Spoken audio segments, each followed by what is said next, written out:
I think for me, what I've been most impressed with, definitely starting out with Ben, man. I think, like I said, man, him coming back, the way he's been able to take some shots, the way he's been able to really just pick up where he left off, man, but be more efficient, not turning the ball over as much, a lot better decision making. I think, to me, man, that's been crazily impressive. Also, the emergence of Chase Claypool.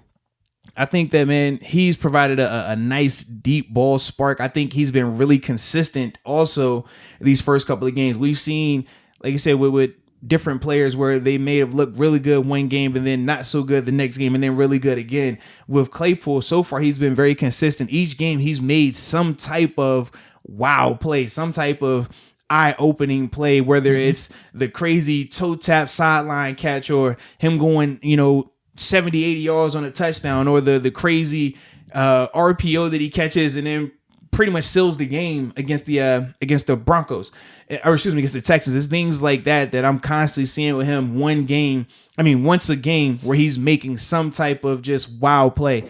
I think for me, man, that's really been impressive. So those are your two things then? Yeah, and and a third thing, Bud Dupree.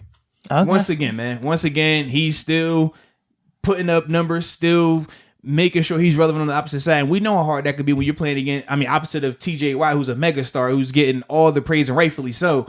The fact that he's still making plays, the fact that he's still flashed and has done wow type stuff in each game as well. I think he's another one, man. This has been very impressive. Okay. So my thoughts on the impressive word was, all right, this is kind of surprised me. Where I sit back, I'm like, whoa, that's impressive. I wasn't expecting this at all. So because I wanted to put Ben there, I'm like, all right, though, I felt like if Ben was healthy and all things being equal, he was going to come in and he was going to be playing like this. And so I'm impressed from that standpoint, just Ben coming off this year and everything. Right. But I think my main two are these two guys. Because I have same thing, like Bud Dupree, I have TJ, Cam, all these guys have been impressive, but it's all right, I already know what these guys' caliber of play is, and all things equal, this is kind of what was expected. I will say this, though. The way that you say, how people doubted Ben, right, coming into this year off of the injury, right? Yeah. Oh, he's too old, he's all these other things, right? I do feel that people were questioning Bud in that same vein because of, 100%. Oh, man, well, last year was because it was a contract year. He can't do it again this year. It's going to be different now, man. He's already got a little money. So that's why for me. True, 100%. That's why I was I feel like it was more impressive because, yeah, we know. I personally believe that he was going to do that, but I just think that as a whole, he was still doubted a lot coming into this year. True, 100%. Good point. So my two guys were Vince Williams. Oh, yeah, that's a good one. And then Tyson Alualu. Look at you on defense. I like it. Double defense is right. Well, I told you, it's just all based off whoa, this is impressive. I wasn't expecting this. And Vince Williams, the talk has always been, his little limited in coverage. Are we going to be able to get all the snaps out there for him? His main thing's pass rushing. I don't know. Is there really a place for Vince Williams in today's NFL? Could we make this work?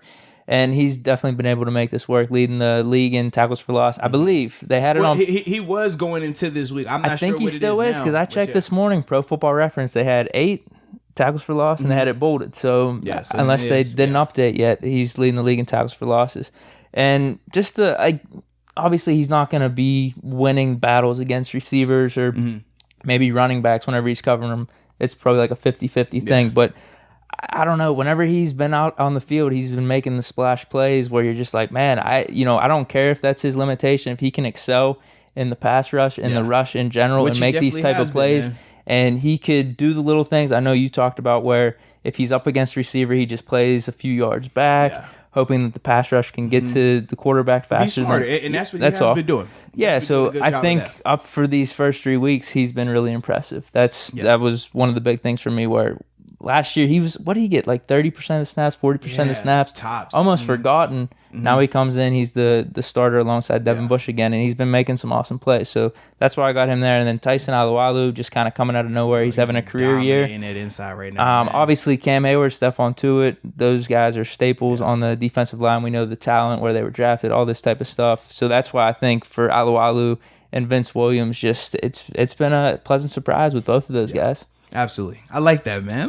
See, anytime you throw in a guy from the 2010 draft class, man, I'm always going to be a fan. I knew you were going to say that. I can't help myself, man. Anytime it's the 2010 guy, yep, keep going, baby, keep going. I'm rooting for you.